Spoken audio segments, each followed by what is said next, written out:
Kita ada pada Minggu Yesus Raja, di mana kita sudah melewati minggu-minggu biasa setelah Pentakosta. Di dalam tahun gerejawi minggu ini adalah minggu pertama sebelum kita memasuki Minggu Advent dan perayaan Natal. Makna dalam tahun gerejawi ini, di dalam Minggu Yesus Raja ini, kita diingatkan untuk di dalam perayaan kelahiran Tuhan Yesus sekaligus menantikan kedatangannya kembali.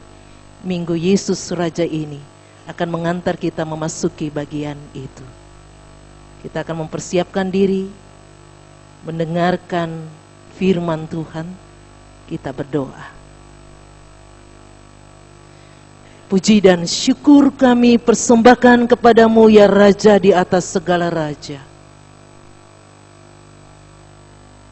Kami mengucap syukur untuk kebaikan Tuhan Yesus, pemimpin hidup kami.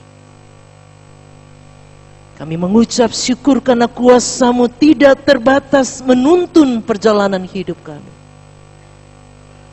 Di dalam penghayatan itu, di dalam nada syukur itu kami mau datang kepadamu ya Allah, tundukkan diri kami dan meminta pertolongan Tuhan. Ketika Tuhan berbicara bagi kami tentang sabda Tuhan, kuasa-Mu yang tidak terbatas itu yang menuntun kami memahami kebenaran firman Tuhan di Minggu Yesus Raja ini. Dan kuasa yang tidak terbatas itu menuntun kami untuk menyaksikan hidup di dalam tuntunan Sang Raja sejati. Menuntut kehidupan kami untuk menyaksikan karya kasih Sang Raja. Menyaksikan citra Allah, gambar Allah yang telah Kristus teladankan di dalam kehidupan, pelayanan, pengorbanan dirinya di tiang kayu salib.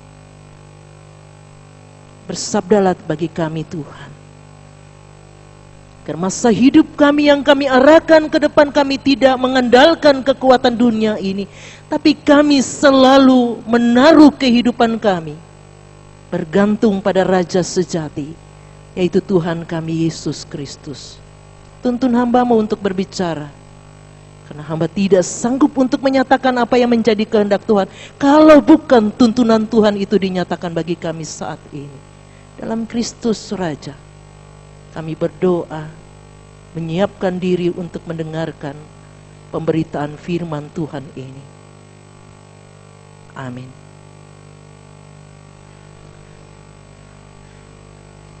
Surat Paulus kepada jemaat di Kolose, Kolose pasal 1 ayat 15 hingga ayat yang ke-20.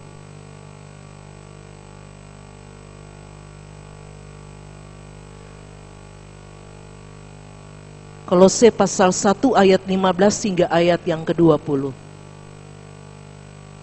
Keutamaan Kristus. Ia adalah gambar Allah yang tidak kelihatan, yang sulung, lebih utama dari segala yang diciptakan. Karena di dalam Dialah telah diciptakan segala sesuatu yang ada di sorga, yang ada di bumi, yang kelihatan dan yang tidak kelihatan. Baik singgasana maupun kerajaan, baik pemerintah maupun penguasa, segala sesuatu diciptakan oleh Dia dan untuk Dia.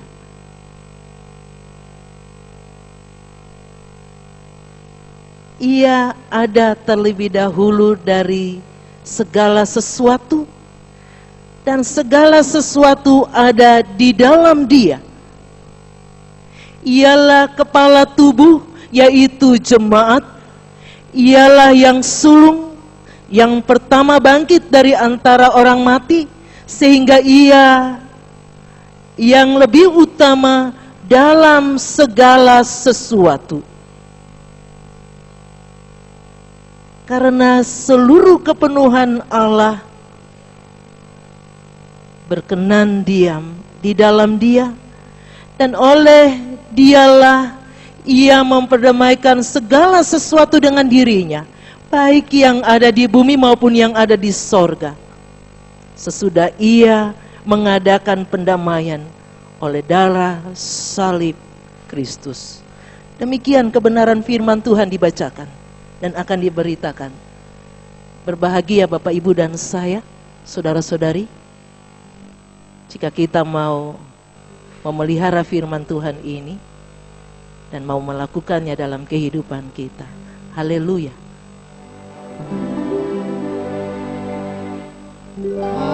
Haleluya, haleluya, haleluya. Yesus Kristus adalah Raja sejati. Itu tema khotbah di Minggu Yesus Raja ini. Mungkin Bapak Ibu, kalau kita berikan sedikit pengertian dari tema khotbah ini,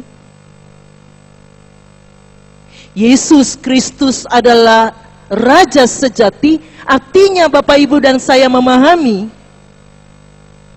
Raja dalam kehidupan orang percaya adalah Kristus Yesus itu. Kita memahami Raja dalam kehidupan gereja Tuhan adalah Kristus Yesus itu. Tidak berubah. Mungkin kalau sedikit memberikan pengertian untuk tema khotbah di Minggu Yesus Raja ini. Pertanyaan bagi Bapak, Ibu, dan saya, kalau memang pengakuan bahwa Yesus adalah Raja sejati di dalam kehidupan orang percaya, di dalam kehidupan gereja Tuhan, apakah menurut Bapak, Ibu, dan saya ada raja yang lain tidak di dalam kehidupan kita? Kira-kira ada Bapak, Ibu, raja lain dalam kehidupan kita?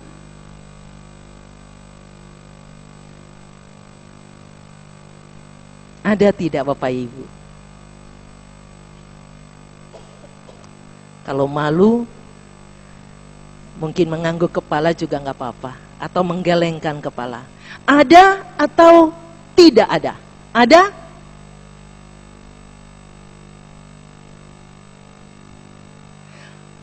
Raja uang? Mungkin.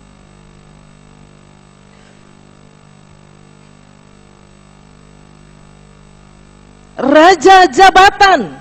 Mungkin Bapak Ibu. Realistis dalam kehidupan orang percaya sekalipun, banyak raja di dalam kehidupan kita. Raja diri sendiri juga ada di dalam kehidupan kita. Ini tantangan bagi orang percaya. Ini tantangan bagi kehidupan spiritual saudara dan saya. Kalau sedikit melihat apa yang Rasul Paulus nyatakan di dalam nada syukur atau pujian syukur, ayat 15 sampai 20 dari Kolose pasal 1 ini dikatakan, ini nada syukur, pujian syukur bagi Yesus Sang Raja itu. Ada sedikit latar belakang yang perlu kita cermati dari kehidupan orang Kolose pada waktu itu, jemaat Kolose pada waktu itu. Ada ajaran-ajaran palsu yang masuk yang memporak-porandakan pemahaman mereka tentang seorang raja di dalam Kristus Yesus. Ajaran-ajaran sesat itu dibawa di dalam kehidupan spiritual umat pada waktu itu. Satu hal yang paling meresahkan bagi kehidupan spiritualitas umat pada waktu itu, ajaran itu menyatakan bahwa Yesus Kristus bukanlah Allah, bukan Tuhan. Ini dikatakan tantangan pada masa itu. Pengajaran sesat ini membuat keresahan di tengah-tengah kehidupan umat yang menerima Kristus dan menempatkan Kristus sebagai Raja. Masa kini Bapak Ibu dan saya mungkin tantangan kita berbeda. Konteks kita berbeda, keadaan kita berbeda. Tapi tetap menjadi suatu perhatian penting di dalam kehidupan kita bahwa tidak selalu orang percaya konsisten untuk menempatkan Kristus yang paling utama. Dan terutama di dalam kehidupan iman percayanya. Tidak selalu kita setia untuk menempatkan Ia yang utama di dalam kehidupan kita. Tidak selalu kita bawakan kehidupan kita seturut dengan apa yang Kristus nyatakan di dalam gambar Allah, menjadi teladan di tengah-tengah kehidupan kita. Firman Tuhan katakan, segala sesuatu tercipta dari Dia. Segala sesuatu ada, terutama ada melalui Dia. Jadi kalau Bapak Ibu dan saya banggakan diri, Bapak Ibu dan saya terlalu memegahkan segala sesuatu yang kita punya di dalam kehidupan ini, itu pertanyaan paling penting. Apakah Yesus tetap Raja sejati di dalam kehidupan kita atau tidak? Apakah Yesus adalah Raja di atas segala raja di dalam kehidupan kita atau tidak? Kalau bagian ini mulai terkikis, hari ini kebenaran firman Tuhan menyapa saudara dan saya. Pengakuan itu menempatkan kehidupan kita harus ditundukkan pada yang paling utama, yaitu Kristus. Sehingga kuasanya, sehingga kepemimpinannya itu nyata di dalam kehidupan kita. Kalau Ia yang utama, Ia tercipta dari belum ada segala sesuatu, karena segala sesuatu tercipta di dalam Dia. Maka di sini dikatakan termasuk singgasana kerajaan, penguasa, pemerintah, tunduk di bawah kuasa Sang Raja sejati itu. Tidak ada kuasa yang dapat menandingi Sang Raja sejati itu. Artinya bagi saudara dan saya, firman Tuhan ini mau katakan, Bapak Ibu dan saya pun ketika kita memiliki kekuatan yang hebat dalam kehidupan ini, kita tidak pernah bisa menandingi kuasa dan kepemimpinan Kristus sebagai Raja atas kehidupan kita.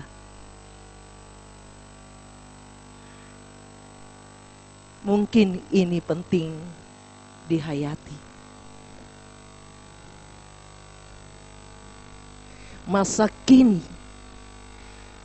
tantangan yang paling berat adalah menundukkan diri untuk 100% Kristus yang menjadi pemimpin atas kehidupan kita. Karena apa? Terkadang kita tidak menjadikan Kristus paling utama itu karena kita merasa diri kita hebat. Ketika Yesus yang utama itu digantikan dengan segala macam kepunyaan kita, kebanggaan kita, maka kita menjadi Tuhan atas kehidupan kita sendiri. Ini yang penting kita ubah dalam hidup kita. Jelas dikatakan, singgasana kerajaan, penguasa, pemerintah, segala sesuatu itu tercipta dari Dia. Dan untuk selama-lamanya di dalam Dia. Jadi tidak ada apapun yang dapat kita banggakan di dalam kehidupan ini, termasuk kepunyaan diri kita secara manusiawi, tidak bisa menundukkan kuasa Allah yang menjadi pemimpin atas kehidupan saudara dan saya. Menjadi pemimpin atas seluruh kepemimpinan kita di tengah-tengah kehidupan karya dan pelayanan kita. Untuk itu Bapak Ibu, saudara-saudari yang terkasih, kalau seringkali kita lebih takut bos kita daripada Tuhan, kalau seringkali kita lebih tidak enak ketika kita menyinggung perasaan orang-orang tertentu dalam kehidupan kita, hari ini firman Tuhan katakan, yang utama dan terutama dalam hidup kita, belajar tunduk dan membuka diri untuk menjadikan Kristus Raja itu sebagai satu-satunya di dalam kehidupan kita. Untuk itu dikatakan ia kepala, bukan kaki. Ia pemimpin dalam kehidupan kita, tubuhnya. Mau dimanapun Bapak Ibu tempatkan diri dan hidup Bapak Ibu, ketika kita ada di luar sana, ketika kita ada di dalam keluarga, ketika kita ada di jemaat Tuhan, tidak pernah berubah. Kristus Raja itu adalah kepala atas tubuh kehidupan jemaat. Jadi kalau kepala yang memimpin, tubuh harus berjalan seiring dengan kepemimpinan dari kepala itu. Tidak pernah tubuh berjalan sendiri, kepala berjalan sendiri. Seringkali tubuh yang suka membawa jalannya sendiri daripada mengikuti kepala yang memimpin. Termasuk di dalam pelayanan jemaat Tuhan. Termasuk dalam hidup rumah tangga, dalam kehidupan pribadi. Kadang kita mau jalan sendiri. Kadang kita mau menentukan arah hidup kita sendiri. Kadang kita mau mengatakan apa yang kita punya dan kita miliki itu berasal dari kita. Hati-hati, kebenaran firman Tuhan mengingatkan segala sesuatu ada dari Dia dan tercipta melalui Dia. Yang utama itu, kalau saudara sebagai pribadi dituntun oleh Tuhan sebagai kepala atas kehidupan saudara, berjalan seturut tuntunan itu. Kalau saudara di dalam kehidupan keluarga, keluarga yang bawa kehidupan ini adalah Kristus sebagai kepala, bukan hanya sekedar suami sebagai kepala, istri sebagai kepala, atau anak-anak cuma anggota tubuh atau badan itu. Tapi Kristuslah yang menjadi kepala atas kehidupan rumah tangga kita, termasuk kehidupan bergereja. Bukan majelis sebagai kepala. Kalau majelis sebagai kepala, repot, jemaat ini akan bertumbuh.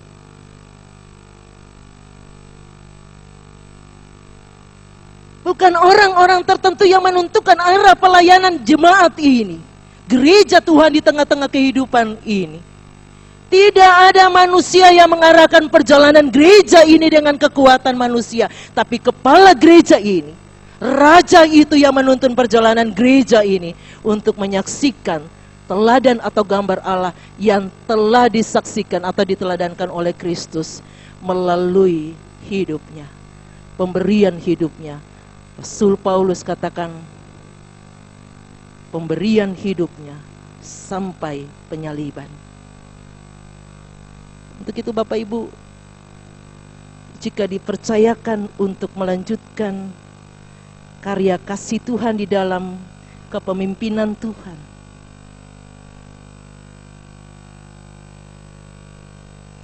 berjalan seturut arah yang dituntun oleh Tuhan.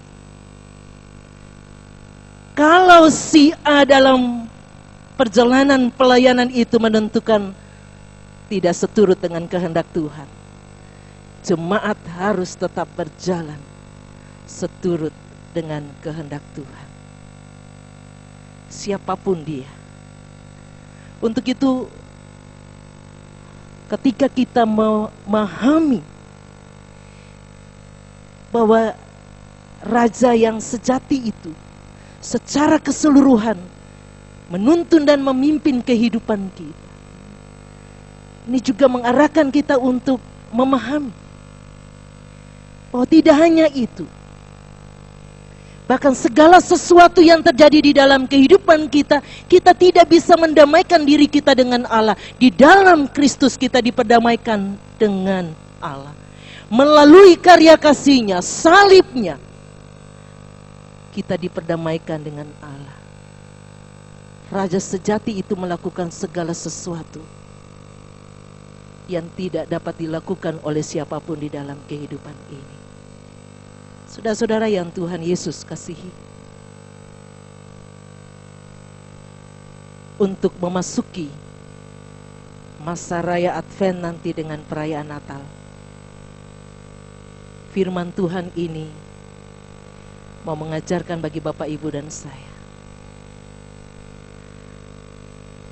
kehidupan kita sangat terbatas. Satu waktu mungkin kita diperhadapkan dengan tantangan-tantangan yang tidak dapat kita jalani dengan kekuatan kita.